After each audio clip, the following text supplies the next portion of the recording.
जय श्री राम बंधुओं। आइए हमारे राम राह में आप भी चलिए। हम आप लोगों के समक्ष जो राम रूपी प्रसाद है हमारे गुरुजनों ने हमें दिया है। राम रूपी प्रसाद, राम नाम रूपी रथ, राम नाम रूपी नौका, उसी राम नाम रूपी नौका, उसी राम नाम की महिमा मैं आप लोगों के समक्ष एक छोटी सी कहानी के रूप में पेश करना चाहता हूँ। आप सभी बंधुजनों, हिंदूजनों, आप सभी माताओं बहनों से यही मेरा निवेदन है कि आप लोग ज़्यादा नहीं 5 से 7 मिनट मुझे टाइम दीजिए। आप इस कहानी को सुनिए। आपको अगर अच्छी लगे तो आप भी हमारे प्रभु श्री राम की राह में चलिए। तो कहानी कुछ ऐसी है कि किसी नगर में एक दाम्पत्य जीवन एक सुखपूर्वक एक परिवार रहा करता था, जिसमें हुआ क्या कि बढ़िया परिवार था। 4 लोगों का परिवार था। 2 लोग पति पत्नी, उनके 2 बच्चे। तो हुआ क्या कि जो उस उन परिवार के जो वो बच्चे थे, उनके जो माता पिता थे, तो उनके पिताजी कभी भजन नहीं करते थे, कभी भगवान को माला अर्पण, जल अर्पण, कुछ ऐसे मान लो आप ये कह सकते हो कि कुछ पुण्य कर्म वो किए ही नहीं थे। अब अंत समय जब आया, वो जब ऐसी स्थिति में आए, सैन्य स्थिति में आए, जब वो मरने की स्थिति में थे, तो जब उनके प्राण जाने ही वाले थे, तभी उनके बच्चों ने कुछ ऐसा कृत्य कर दिया कि उनके अंत समय जाते जाते एक हरामी शब्द, हरामखोर नामक शब्द, अंत समय उनके हरामखोर नामक शब्द से वो अपने बच्चों को गाली के रूप में प्रयोग किए और हरामखोर कहते ही उनका प्राण इस देह को छोड़कर निकल गया। तब वो आत्मा रूपी प्राण जब यमलोक पहुंचा, तो यमदूत ने उन्हें यमराज जी के पास पेश किया। बोला, भगवान, ये पापी आत्मा है, इसने कभी पुण्य नहीं किया, इसने कभी कोई ऐसा काम नहीं किया जिससे इसको यहाँ ना आना पड़े, परंतु इसने अभी अभी मरते मरते हरामखोर नामक शब्द को उपयोग किया, वो भी गाली के रूप में।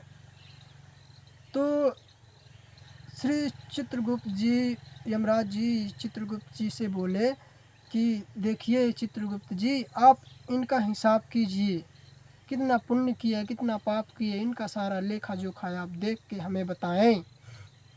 तो श्री चित्रगुप्त महाराज जी ने कहा कि भगवान, इसने अपने पूरे जीवन पर्यंत में कोई भी अच्छा काम नहीं किया, ना ही ये भगवान का नाम लिया, परंतु ये अंत समय, जब इसका अंत समय आया तो इसने हरामखोर नामक शब्द से गाली तो दिया, लेकिन हा को, जैसे पहले हरामखोर में हा आता है, अगर हा को हटा दिया जाए तो राम आता है, तो इसने अंत समय में राम नाम जी का स्मरण किया।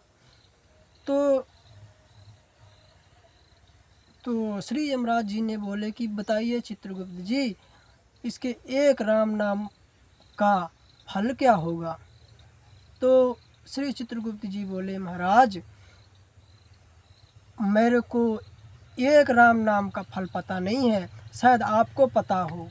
यमराज जी चौंक गए। यमराज जी को भी उस चीज़ के लिए पता ही नहीं था भाई।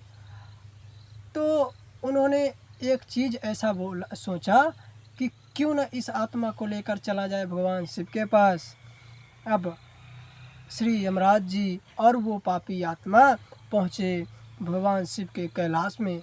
हर हर महादेव, हर हर महादेव, ओम नमः शिवाय, ओम नमः शिवाय करते दोनों यमराज और वो पापी आत्मा भगवान शिव के कैलाश पर्वत, भगवान के नगर पहुंच गए।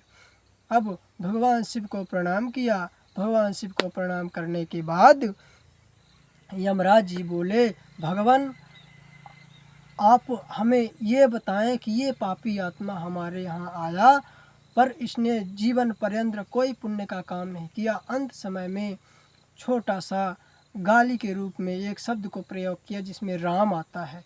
अब बताइए हम एक राम का इसको पुण्य क्या दें, इसका फल क्या होता है, आप हमें बताएं। अब भगवान शंकर अचंभित हो गए। बोले भाई, एक राम नाम रूपी शब्द, एक राम नाम रूपी नौका का हमें कोई फल तो पता नहीं। अगर एक से अधिक होता, 1000 होता, 100 होता, अगर 10 भी होता तो हम इसका बताते कि क्या पुण्य होता है, लेकिन हमें एक का पता नहीं। अब भगवान शिव यमराज जी से कहे कि यमराज जी, आप और हम और ये पापी आत्मा चलते हैं श्री ब्रह्मा जी के पास। सृष्टि रचना करने वाले ब्रह्मा जी, उनके पास तो इस सवाल का हल ज़रूर होगा। भगवान शिव यमराज जी और वो पापी आत्मा पहुँचे ब्रह्मलोक। श्री ब्रह्मा जी को प्रणाम किया। उस पापी आत्मा ने भी प्रणाम किया। तब भगवान शिव ब्रह्मा जी से प्रश्न करते हैं, हे ब्रह्मा जी, हम तो हमारे पास यमराज जी तो आए थे, हमसे प्रश्न किया, लेकिन हम इनका उत्तर नहीं दे पाए। आपसे भी हम यही प्रश्न करना चाहते हैं कि ये प्राणी जीवन पर्यंत कोई पुण्य का काम तो किया नहीं, अंत समय में इसने एक बार मात्र राम का नाम लिया।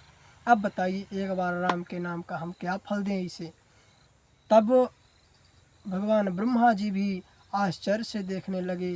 बोले, भगवान, तुम तो पशुपति हो, तुम तो देवों के भी देव हो, जब आपको नहीं पता तो मुझे एक राम नाम का फल कैसे पता होगा। तब ब्रह्मा जी ने एक बढ़िया और उत्तम सुझाव दिया। बोले, भगवान, आप और हम और यमराज जी और ये पापी आत्मा चारों मिलके चलो चलते हैं श्री हरि विष्णु के पास, जिनका नाम है उन्हीं से होगा काम। अब पहुँचे श्री विष्णु जी के पास बैकुंठ लोक। श्रीमन्नारायण श्रीमन्नारायण श्रीमन्नारायण का स्मरण करते हुए भगवान विष्णु के पास पहुँचे। भगवान विष्णु के पास पहुँचे तो भगवान विष्णु जी को प्रणाम किया। तो भगवान विष्णु जी ने सभी देवताओं से पूछा कि कहिए भगवान, आप सब यहाँ कैसे पधारे। तब भगवान ब्रह्मा जी ने विष्णु जी से प्रश्न किया कि हे प्रभु, आप ये बताइए कि एक राम नाम अगर कोई व्यक्ति या कोई प्राणी लेता है तो एक नाम का फल क्या होता है। तब भगवान विष्णु जोर से हंसने लगे। अब जोर से भगवान विष्णु हंसने लगे। तब हुआ क्या कि भाई, अब 2 देव गए थे, ब्रह्मा जी, विष्णु जी, महेश जी और यमराज जी और वो पापी आत्मा।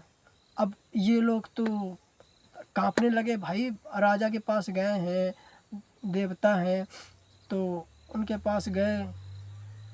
जब भगवान हंसने लगे तब शंकर जी महाराज ने साहस करके पूछा कि भगवान, आप कैसे हंस रहे हैं, इस एक राम नाम का सार बताइए। तब श्री विष्णु जी ने मुस्कुराते हुए कहा कि हे त्रिदेव, इतना सौभाग्यशाली होता है मेरा एक नाम कि आप लोग देखिए, ब्रह्मा जी, विष्णु जी और स्वयं यमराज जी उस पापी आत्मा को जो कभी राम नाम नहीं लिया, उसने अंत समय में बस एकमात्र नाम लिया था, उसको आप तीनों मिलके मेरे बैकुंठ में छोड़ने आए।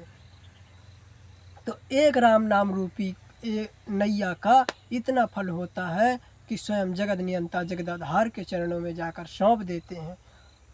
तो हम आप लोगों से यही निवेदन करना चाहेंगे कि आप लोग ज़्यादा ना सही, लेकिन आधे घंटे शाम को, आधे घंटे सुबह, और आप काम भी करते रहिए, भगवान का ध्यान भी करते रहिए।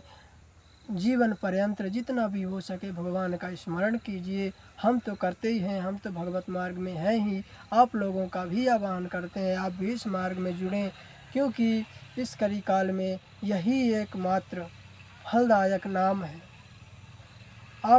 मैं ये नहीं कहता कि राम की ही भक्ति करो, आपको जो भगवान पसंद है, श्याम की करो, हनुमान जी महाराज की करो, सिद्ध बाबा की करो, या कोई भी देव हो, आप जिसको मानते हो, आपको ऐसा लगता है कि नहीं ये देव हैं, ये हमको पार लगा सकते हैं, आप किसी भी देव की करो। देखिए, हम हनुमान जी, श्री हनुमान जी महाराज की सेवा करते हैं। आप लोगों से भी निवेदन है, आप हमारे इस राह में चलें और नशा मांस से मुक्त परिवार बनाएं, नशा मांस से मुक्त रहें। जय श्री राम, जय श्री राम, जय श्री राम।